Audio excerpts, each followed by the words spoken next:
We've got to stop with the, it's not superlatives, but taking phrases and making them seem as though they're gospel, because it's not working. All it's doing is dividing us further. Extremes, yeah. If you go to the extremes of either side without looking at the gray middle and without bringing real solutions and bringing people together to say, we can't throw the entire baby out with the bathwater. What parts of it do we like? What parts of it do we want to fight against? Yeah. And don't make it one of these faux trips to bully European leaders like Cameron is doing. I mean, yeah, absolutely. It's a complete.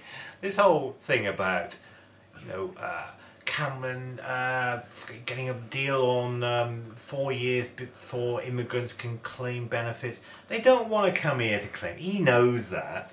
They don't want to come here to claim benefits. The vast majority want to come here to work. Well, so this is we're back nonsense. To the false meme. The conflation of the refugee crisis. Imagine how he would react if it was his family at risk from barrel bombs, from a despot leader. What if all of a sudden Good Queen Bess was no longer Good Queen Bess and she started bombing her own citizens? People would be, on inner tubes going down the Thames to get the hell out. Absolutely right. He wants. I mean, Cameron is not a stupid man at all, and he knows. He knows it's nonsense. What's going to happen? I'll tell you now what's going to happen. We all know what's going to happen. Next month, probably you're going to get a deal, and then he and all the rest are going to campaign to stay in. Yeah.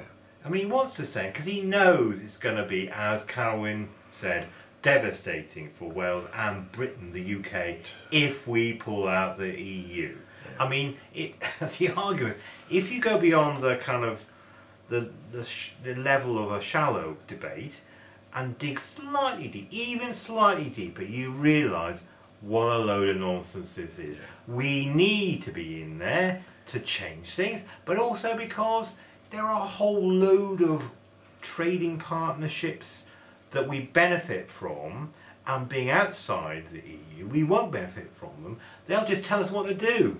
And so, you're absolutely right. This thing about the right, they always do this.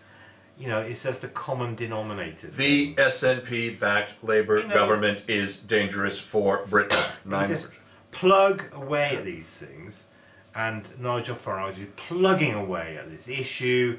We need to retain our borders and stand up for ourselves and be an independent country again, blah, blah, blah.